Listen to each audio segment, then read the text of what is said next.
آپ کا یہ جسم جو آپ کا وجود ہے نا، جسٹ لائک اے گارڈن، یہ بالکل باغ کی طرح ہے۔ جس طرح باغ میں بیج ہوتے ہیں، بیج بوئے جاتے ہیں، تو ہمارے اس گارڈن میں جو بیج ہے نا، وہ ہمارے الفاظ اور ہماری سوچیں ہیں۔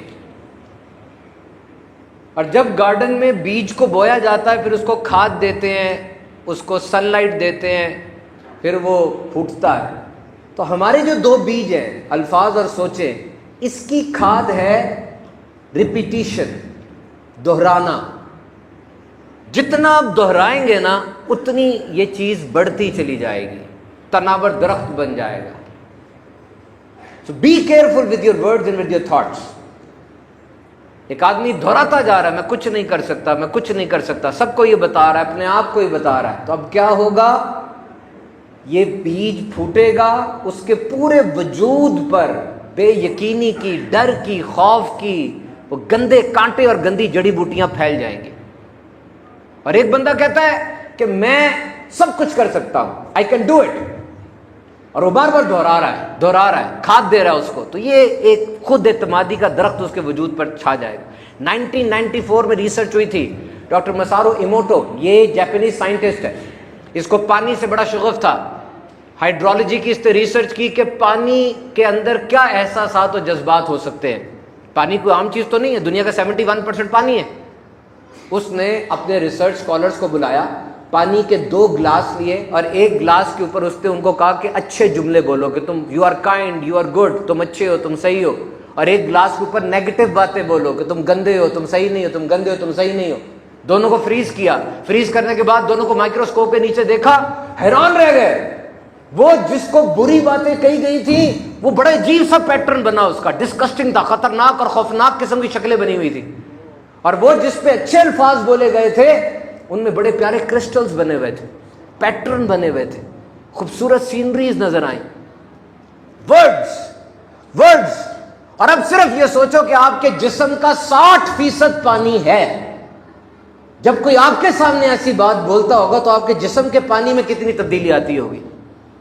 سوچو جب لاکھوں لوگ لبیک کی صدائیں لگاتے ہوں گے خانہ کعبہ کے گرد، ان لوگوں کے جسم میں کیا تبدیلی آتی ہوگی۔ جب آپ قرات سنتے ہیں امام کی، اور امام اونچی آواز سے قرات کرتے ہیں، آپ کے جسم کے ان مالیکیولز میں کیا تبدیلی آتی ہوگی۔ آپ مسلسل ذکر کرتے ہیں، آپ کے ان الفاظ سے آپ کے جسم کے اس پانی میں کیا تبدیلی آتی ہوگی۔ This is a fact, continuously what you are saying and what you are listening۔ میں آپ حیران ہوں گے سن کے، یار یہ ریسرچ، اتنا بڑا ڈاکٹر ہے وہ کہتا ہے کہ جس بندے سے آپ کو نفرت ہے نا، کوئی لڑائی ہے یا کوئی مسئلہ ہے، اس کے ساتھ بیٹھ کے کھانا نہ کھاؤ۔ کہتا ہے کہاں؟ اگر دل میں مسئلہ ہے نا کوئی، اس کے ساتھ بیٹھ کے کھانا نہ کھاؤ۔ کہتا کیوں؟ کہتا تمہارا پورا ڈائجسٹو سسٹم اپسٹ ہو جائے گا، اور جب تم بھی پریشان ہو کسی ٹینشن میں ہو، اس وقت بھی کھانا نہ کھاؤ، وہ کھانا نہیں گزرے گا ہی نہیں صحیح طرح، تو سارا رستہ ہی خراب کرتا جائے گا۔ اتنا امپورٹنٹ ہوتا ہے یہ سارا کچھ۔ تو کیا بول رہے ہو، کیا سن رہے ہو؟ سوچو تو صحیح۔ Your lips are just like magnet، جو چیز جاتی ہے وہ کھینچتی ہے اپنی طرف۔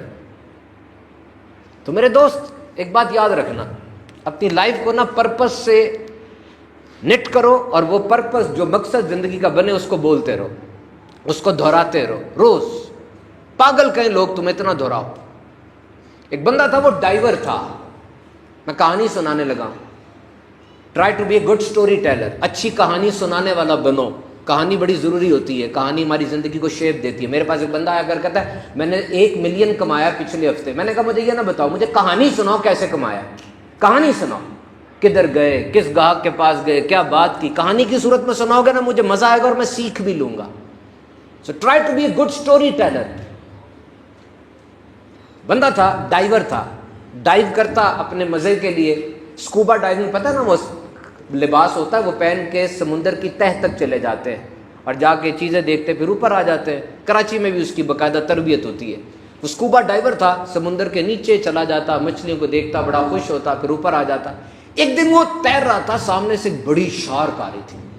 شارک از اے پریڈیٹر، کھا جائے گی۔ پہلے تو ڈرا، لیکن شارک بالکل اس کے اوپر آ گئی، تو شارک اس کو کھائے نہیں، اس سے گرد گھومنے لگی۔ وہ حیران ہوا، اس نے غور سے دیکھا تو شارک کے منہ میں نے ایک ہک پھنسا ہوا تھا۔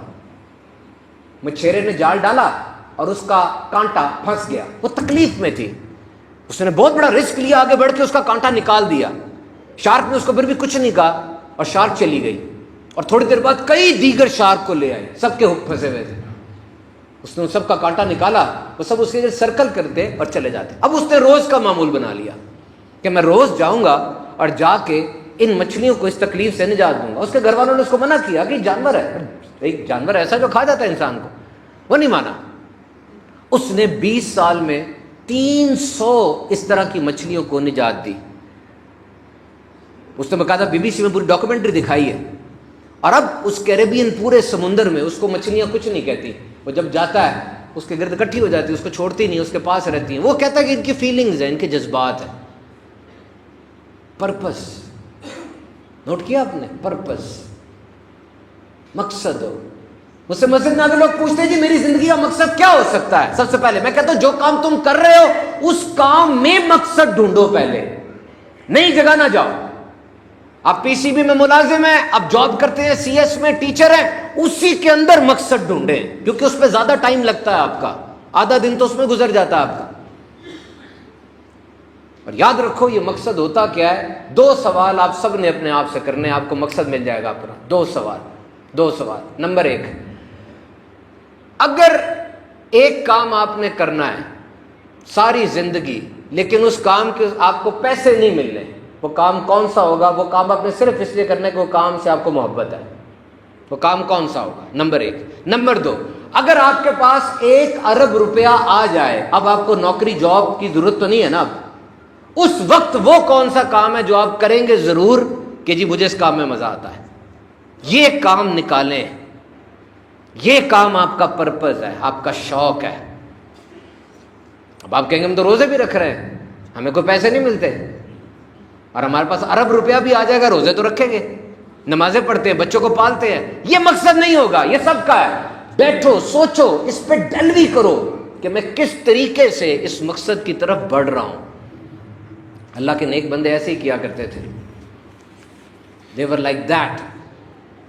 اللہ کے نیک بندے، تو نیکی کرتے رہو، زندگی کا مقصد اللہ کی رضا کو بناؤ۔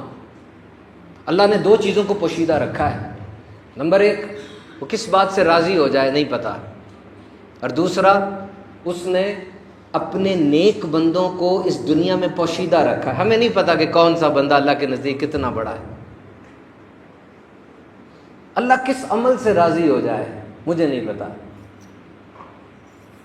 ایک بنی اسرائیل میں کتا تھا، وہ کنویں کے گرد گھوم رہا تھا، اس سے پہلے کہ وہ مر جاتا پیاس سے، ایک بدکارہ عورت آئی، اس نے آ کر اپنا موزہ اتارا، موزے کو گیلا کیا اور اس کا پانی اس کے حلق میں ٹپکایا، کتا بچ گیا۔ اللہ نے اس بدکارہ عورت کو نجات عطا فرما دی، جہنم سے خلاصی عطا فرما دی۔